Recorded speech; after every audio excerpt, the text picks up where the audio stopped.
네, 안녕하세요. 보육교사의 윤리. 저희 이제 보육교사 인성론에서 2주차 1교시 수업을 진행해 보도록 하겠습니다. 두 번째 장입니다. 보육교사의 윤리 부분을 이제 2주차에서 수업을 진행하게 되겠습니다. 네, 저희가 이제 보육교사로서 첫 번째 권리와 의무에 대해서 한번 살펴보고요. 두 번째는 보육교사의 윤리 파트가 되겠습니다. 네. 첫 번째 보육교사의 권리와 의무입니다. 네, 보육교사의 이제 법적 지위는 영유아 보육법에 명시가 되어 있습니다. 네, 그리고 영유아 보육법 시행령, 영유아 보육법 시행 규칙 및 지방자치단체의 자치법규인 보육조례, 그리고 그 외 관련법으로는 근로기준법에 의한 근로자의 지위를 가집니다. 영유아 보육법 제2조에 따르면 보육교직원은 어린이집, 영유아 보육, 건강관리 및 보호자 상담, 그 밖에 어린이집 관리, 운영 등의 업무를 담당하는 자로 정의되어서 교원과 직원으로는 구분하지 않습니다. 네, 그리고 반면 유아교육법 제20조에서는 교직원을 교원과 직원으로 구분하고 근로조건이나 신분보장과 관련하여 근로기준법, 유아교육법, 교육기본법을 따릅니다. 네, 그래서 보육교직원의 배치, 직무, 임면 등과 결격 사유, 어린이집 원장 또는 보육교사의 자격과 자격증 교부, 어린이집 원장과 교사의 보수 교육에 대한 규정이 포함되어 있다고 해도 이제 과언이 아닙니다.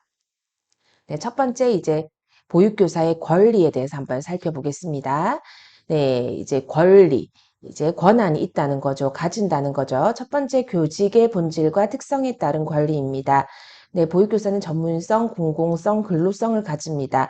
보육교사의 권리는 교직의 본질과 특성에 따라서 전문성, 그리고 공공성, 근로성으로 나눌 수가 있습니다. 전문성에 있어서 이제 우리 교사의 권리는 외부의 간섭 없이 자율권을 가지고 의사결정을 할 수 있음을 강조하고 있습니다. 네, 그리고 공공성은 신분상의 권리와 재산상의 권리로 나눌 수가 있습니다. 그래서 신분상의 권리는 이제 우리가 신분이 침해되지 않을 권리, 신분 보장을 적극적으로 요구할 권리, 신분 보장이 침해된 경우 쟁소제기권, 네, 그래서 신분과 직위에서 일방적으로 배제되거나 직무 수행을 방해받지 않을 권리가 있습니다. 그리고 재산상의 권리는 공공성을 갖는 전문적 직무에 합당한 사회적 지위와 경제적 보상을 받아야 합니다. 그래서 보수 청구권과 공무상 재보상권 표 2-1에 보면 보육교사의 직무 특성에 따른 권리가 이제 제시되어 있습니다. 그래서 우리 보육교사 같은 경우에는 이제 전문성, 공공성, 근로성에 따라서 전문성은 보육 과정 편성과 운영의 자율권, 보육과정 내용 및 방법의 결정권, 영유아 지도권, 영유아 평가권을 가지고 공공성은 아까 신분상의 권리와 재산상의 권리를 가집니다. 그리고 근로성은 시민의 기본권, 노동에 대한 권리를 가지게 되겠습니다. 네, 여기 표 2-1에서 이제 제시를 하고 있습니다. 네, 그런데 이제 이런 보육교사의 권리와 구속 요소와 침해 사례가 많이 있는데요. 이제 이런 경우에 이제 저희가 어떤 경우에서 침해를 당했는지를 이제 알고 있어야 되겠죠. 네, 보육교사는 보육 업무를 수행함에 있어서 영유아를 안정적으로 보육 및 교육하는 데 필요한 신분 보장권, 보육과정 운영 자율권, 어린이집 운영 참여권, 근로환경권으로 규정한 교사 권리에 대해서 존중을 받아야 합니다. 네, 그러나 보육교사 권리의 구성 요소는 네 가지가 있지만 정리를 할 수가 있지만 이 경우에 침해를 당하는 사례가 많이 발생하고 있습니다. 첫 번째는 근로환경권입니다. 네, 교사를 위한 시설 설비, 초과 근무 수당 지급, 업무 수행에 적절한 급여, 원활한 대체 교사 수급, 별도의 청소 및 시설 관리, 인력 여부, 원하는 날의 휴가 사용, 연수 및 재교육의 기회를 보장받아야 합니다. 두 번째는 보육가정 및 운영 자율권입니다. 네.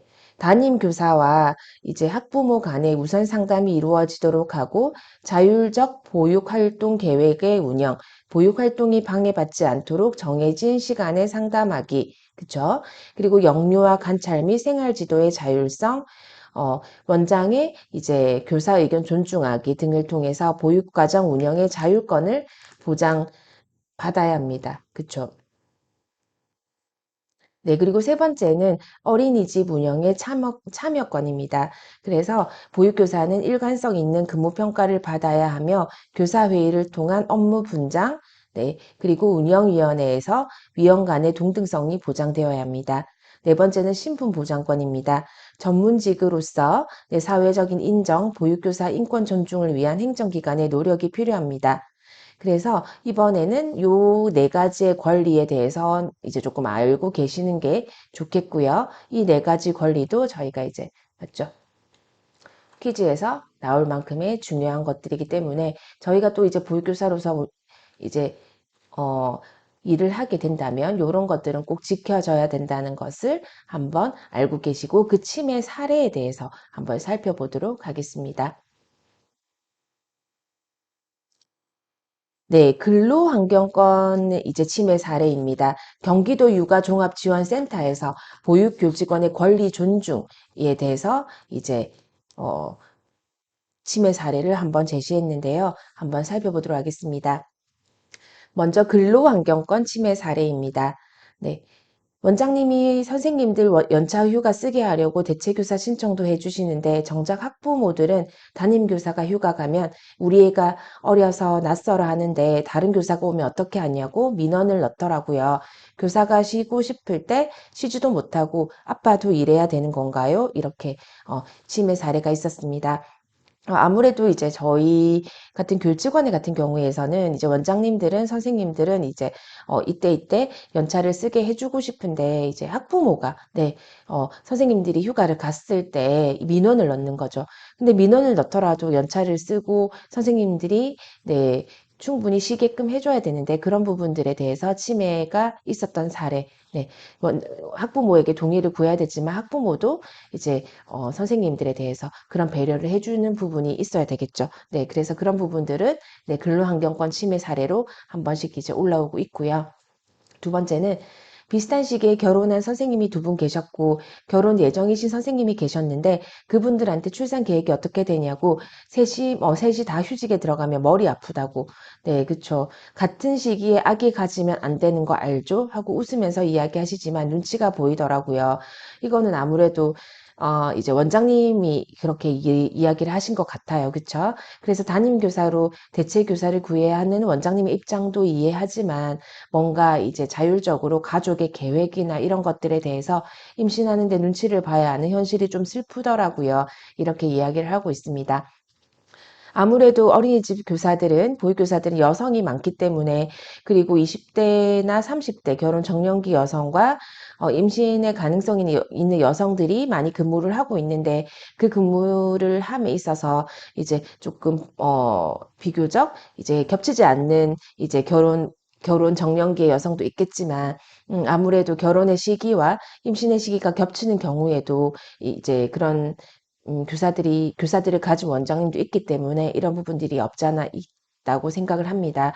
그래서 이제 휴직을 같이 쓰고 대체 교사를 이제 받는 것에 대한 원장님들의 이제 의견이 있을 수 있겠지만 선생님의 입장에서는 왜 우리가 이런 것까지 배려해서 생각하고 해야 되는지 그런 것들에 이제 근로환경권을 침해했다라고 생각할 수 있기 때문에 그 부분들은 원장님께서 이제 조금 양해를 해주시는 게 이해를 해주시는 게 필요하다고 생각이 듭니다. 네. 네, 두 번째입니다. 보육교사의 권리와 구속요사의 침해 사례에서 보육과정 운영 자율권의 침해 사례입니다. 네, 초임 교사인데 이제 학부모 상담 기관에 주임 교사와 같이 들어가서 상담을 하라고 하더라고요. 아무래도 초임이니까 선임 교사가 하는 상담하는 스킬 같은 거를 배우고 모델링하는 의미에서는 동의해요. 하지만 하루 종일 일과를 보내는 건 저잖아요. 주임 교사보다 우리 반 아이들을 잘 아는 건 저인데 학부모 상담 때 저는 한마디도 못했어요. 하고 싶은 말도 많았는데 초임이라는 이유로 저의 역량이 무시되고 담임교사로 존중받지 못한다는 생각이 들었어요. 라고 이야기하셨습니다.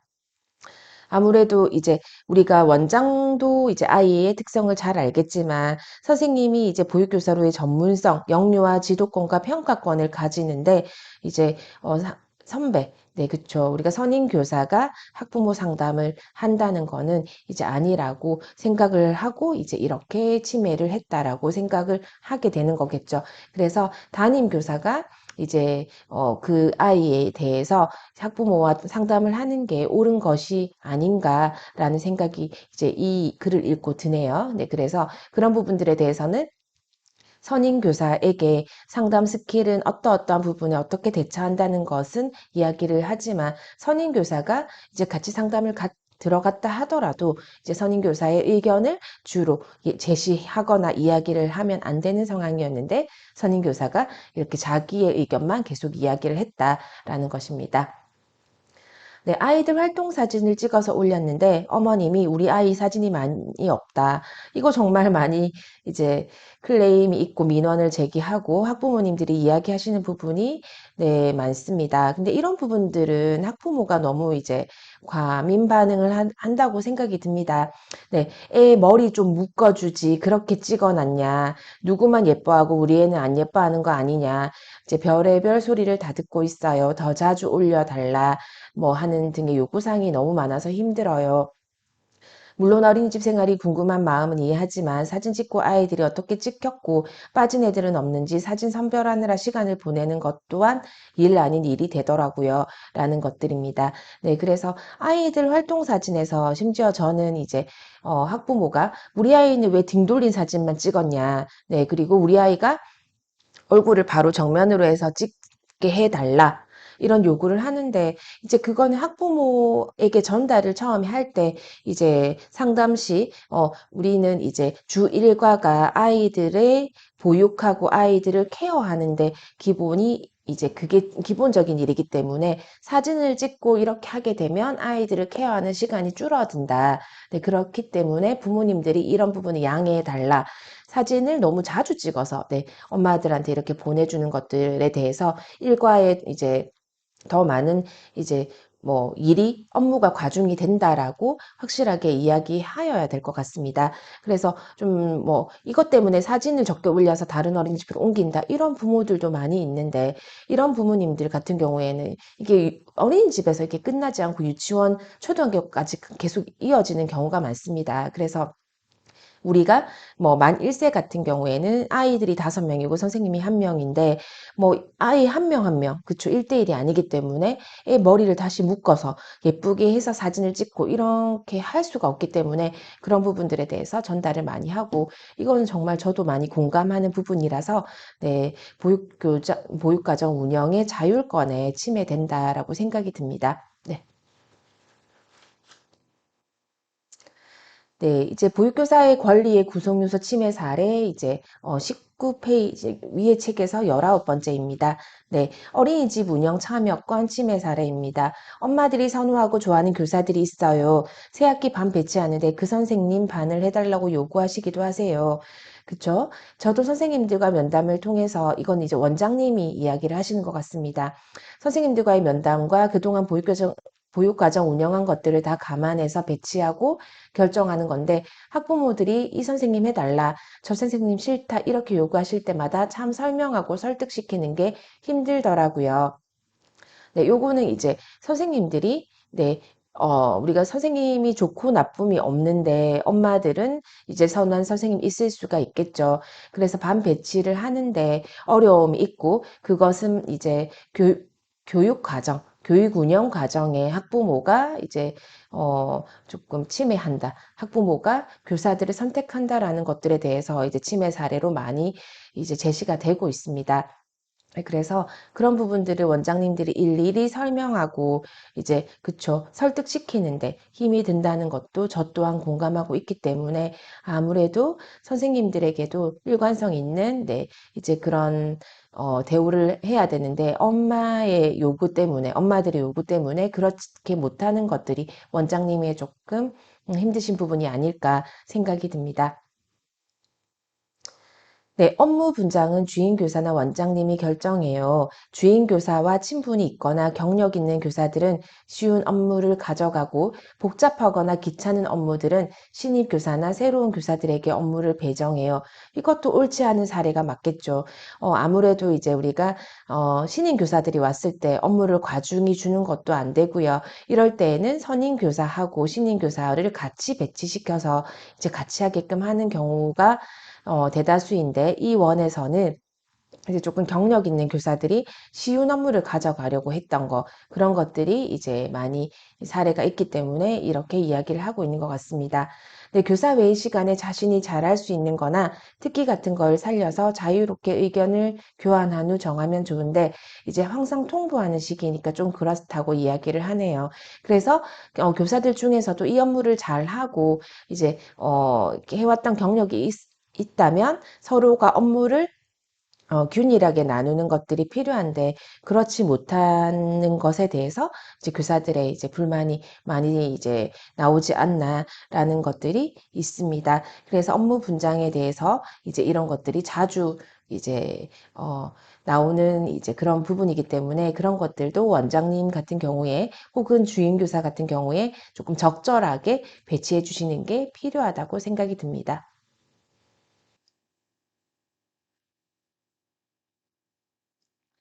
네, 이제 또 신분보장권 침해 사례 살펴보도록 하겠습니다. 이번에 코로나로 어린이집 긴급 보육이 이루어졌잖아요. 말이 긴급 보육이지 거의 다 등원하고 있어요. 맞벌이 가정이 아니어도 우리 애가 심심해서요. 우리 애만 뒤처지는 것 같아서요. 집보다 어린이집이 더 소득도 잘 되고 안전한 것 같아서요. 하고 웃으면서 보내시는데 우리가 돌려보낼 수 있는 권한이 있나요? 저희도 한 가정의 엄마고 딸이기도 한데 보육교사는 늘 보호에서 제외되는 것 같아요. 전 국민이 조심해야 하는 코로나 시국에도 늘 어린이집만 예외인 것 같아요. 그리고 영유아 감염 예방은 어린이집에서만 하는 게 아니잖아요. 가정에서 1차적으로 감염 예방이 될 수 있도록 돌봄을 해주셔야 되는 게 맞죠. 부득이한 경우는 당연히 예외이지만 형식적인 긴급 보육 사유서를 들고 오는데 보육교사의 인권은 어디에도 없다는 생각이 들었어요. 사회적으로 보육교사가 보호받지 못한다는 느낌? 그러면서 확진자가 발생하면 뭐 가차 없이 매도되는 현실이 너무 씁쓸하죠. 네, 이 부분도 저도 공감하는 부분입니다. 이제 저도 맞벌이 부부라서 이제 어린이집에 이제 다니는 아이가 있진 않지만 이제 어린이집은 이제 우리가 긴급 보육이 이루어졌고 거기에서 이제 엄마가 네 이제 보낼 때는 그쵸 우리 애가 심심해하고 우리 애만 뒤처지는 것 같고 뭐 이렇게 보내는 경우도 많지만 또 만약에 아이가 코로나에 걸렸을 때는 그쵸 뭐 원에서 걸렸다 어디에서 옮았다 이런 경우가 되게 많기 때문에 이거는 일률적으로 이제 맞지 않다고 생각이 듭니다. 그래서 어, 우리 애가 심심해서 우리 애가 뒤처져서 이렇게 보낼 때에는 이제 확인서 만약에 저희가 방역을 열심히 잘 하고 있지만 다른 가정에서 이제 걸릴 수가 있고 그 아이들이 만나다 보면 이제 감염의 우려가 있기 때문에 그렇게 해서 보내실 계획이 있으실까요? 이렇게 이야기를 하고 저희가 이 뭐 코로나 아니어도 다른 전염병도 어린이집에서 시작되면 모두가 어린이집 책임으로 돌리는 경우가 많기 때문에 그런 부분도 이제 네, 확실하게 이야기를 하는 게 좋을 것 같습니다. 그리고 또 선생님도 걸릴 수가 있잖아요. 그쵸? 선생님도 한 가정의 엄마이고 딸이기도 한데 이 선생님이 아이 때문에 걸릴 수가 있기 때문에 선생님들께서 이렇게 이제 보호받지 못한다는 느낌을 받으실 수 있다고 생각을 합니다. 그리고 확진자가 발생하면 가차없이 선생님 때문에 걸렸다라고 확산되는 이 경향은 아주 문제가 되는 이슈 상황이 되겠죠. 네. 신분보장권 침해 사례가 되겠습니다. 네, 이것도 정말 많이 일어나는 일들 중에 하나입니다. 인터넷 커뮤니티 등의 어린이집에 대한 악의적인 글을 올리거나 문제를 일으키는 학부모에 대해서 어린이집에서는 어떠한 조치를 할 수가 없는 상황입니다. 학부모들의 과도한 요구에 보육교사들은 아무런 보호장치 없이 노출되고 당하고만 있어야 하는 현실이 답답합니다. 네, 신분보장권 침해 사례인데요. 요즘에 이런 부분들이 너무 노출이 많이 되고, 그리고 이제 커뮤니티에 글을 올려가지고 상대방을 비방하는 글들의 학부모들은 아무렇지도 않게 이야기하지만 한 개인적으로 이제 개인이 봤을 때는 네, 이제 권리의 침해 사유가 되겠죠. 개인정보 권리의 침해 사례가 되기 때문에 이런 부분에 대해서도 학부모님들에게 이제 부모 교육을 통해서 원해서 이런 것들을 하지 않게끔 하는 게 아주 중요하다고 생각합니다. 그리고 우리 학부모들이 솔직히 이제 과도한 요구를 많이 하는 것들이 많습니다. 미국의 사례에서는 예를 들어서 어, 그 교권이 이제 보장이 되기 때문에 이런 사례가 거의 없습니다. 만약에 이렇게 됐다고 하면 이제 남을 비방하거나 이런 경우가 생기면 아주 이제 그 처벌이 엄하기 때문에 절대로 있을 수가 없다고 할 수가 있겠죠. 그래서 저희도 만약에 이런 경우가 생기면 이제 심지어 이제 국공립 같은 경우에는 원장님들까지 이제 네, 그만두게 되는 경우가 생기기 때문에 이제 그런 부분들을 이제 부모 교육을 통해서 네, 이렇게 그러니까 조금 다양한 방법으로 이제 어, 그러니까 언어가 또 그쵸 이렇게 어머니들 이렇게 하지 마세요 이렇게 하는 게 아니고 조금 표현을 다르게 해서 전달을 하는 경우가 있어야 될 것 같습니다. 네, 이런 부분들도 아주 많이 네, 그쵸 네. 발생하고 있는 부분입니다. 네. 네, 보육교사의 권리 보장 선언에 대해서 한번 살펴보도록 하겠습니다. 네, 출처는 고용노동부 안전보건공단입니다. 네, 보육교사의 권리 보장 선언. 보육교사가 부당한 내용이나 무리한 요구를 하는 고객을 대면하는 경우 다른 보육교사로 교체를 요구할 수 있는 권리가 있다. 보육교사는 고객으로부터 부당한 대우를 받은 경우 이를 신속하게 어린이집에 알려 보육교사가 보호받을 수 있는 권리가 있다. 세 번째, 어린이집은 업무의 일시적 중단을 할 수 있는 기준이나 상황을 제시하여 보육교사가 신속하게 위험 상황에서 벗어날 수 있도록 한다. 네 번째, 어린이집은 현장에서 발생하는 문제에 대응하기 위하여 보육교사의 적절한 재량권을 부여할 수 있다. 다섯 번째, 어린이집은 고객으로부터 부당한 대우를 받은 보육교사를 보호하기 위하여 휴게 시간을 연장하여 제공할 수 있다. 여섯 번째, 어린이집은 문제 유발 고객에 대한 이제 조치 의견을 제시한 경우 보육교사의 의견을 최대한 반영하여 조치하여야 한다. 일곱 번째, 어린이집 원장은 문제 유발 고객에 대해 매뉴얼에 제시된 응대 멘트 내용대로 대응한 보육교사에게 해고나 징계, 불이익 처분을 하지 않는다는 내용을 매뉴얼에 제시한다. 매뉴얼대로 수행한 보육교사의 개인 정보는 보장하여야 하며 어떠한 불이익 처분도 하지 않는다라는 것들 보육교사의 권리 보장 선언이기 때문에 어린이집 원장님들에게 이런 부분을 요구하셔도 됩니다. 네, 그리고 어린이집 원장은 여기에 제시한 이제 유발 고객에게 이제 하는 매뉴얼은 꼭 가지고 있어야 되겠죠. 그래서 이 매뉴얼대로 수행한 보육교사의 개인정보는 꼭 보장을 해주셔야 되고, 그리고 어떠한 불이익 처분도 하지 않는다라는 것들 꼭 기억하시면 좋겠습니다. 네, 우리는 보육교사입니다. 저도 이제 보육교사 자격증을 가지고 있는 보육교사이기도 하고, 유치원 교사이기도 하고, 교수이기도 합니다. 이런 보육교사의 권리가 보장되지 않는다면, 이제 저희가 근무를 하는데 근로자로서 부당한 대우를 받을 수는 없기 때문에 이런 것들을 꼭 알고 계시면 네, 이제 우리가 근무를 하는데 정말 좋은 이제 근로 환경을 만들 수가 있겠죠. 그래서 이런 것들을 가끔 이제 보육교사의 권리를 침해하는 이제 원들이 조금 몇 개의 원이죠. 아주 많다고는 얘기할 수 없고요. 몇 개의 원이 있는데 그 원 때문에 이제 우리가 큰 이슈 상황이 발생하고 문제가 발생하기 때문에 네, 그런 부분들은 네, 이제 너무 걱정은 하지 않으셔도 되고요. 요즘에는 이제 보육교사 이제 CCTV가 2017년도에 이제 어린이집 CCTV가 이제 뭐 달리기 시작하면서부터 이제 보육교사의 이제 침해 사례, 개인정보의 침해가 되고 있다라는 말들이 운운이 많이 나오고 있었지만 그런 부분들에 대해서도 이제 우리가 밖으로 노출시키지 않는다는 전제하에 보육교사 이제 저희 이제 어린이집에 CCTV를 달았기 때문에 그런 부분들까지도 이제 우리가 이제 인지하고 있다는 것은 저도 이제 이야기할 수 있는 부분입니다. 그래서 보육교사 권리 보장 선언은 꼭 한번 숙지하셔서 내가 근무를 할때 꼭 이제 뭐 침해되는 사례가 있던지 피해가 이를 보지 않기 위해서라도 저희가 꼭 알아야 되는 부분이기도 합니다. 보육교사로 근무를 할 때 아주 좋은 점들이 많지만 우리가 이런 것들을 알고 있다면 조금 더 근무 환경을 좋게 할 수 있지 않나 싶습니다. 그래서 이제 첫 번째 보육교사의 권리에 대해서 네, 우리가 계속 이야기를 하고 있고요. 두 번째 보육교사의 의무에 대해서는 이제 2교시, 2주차 2교시 수업에서 한번 짚어보도록 하겠습니다. 보육교사의 의무와 보육교사의 윤리 부분에 대해서 이제 살펴보도록 하고 2교시에서 여러분들을 다시 뵙도록 하겠습니다. 네, 지금까지 수업을 들어주셔서 네, 수고 많으셨고 감사합니다.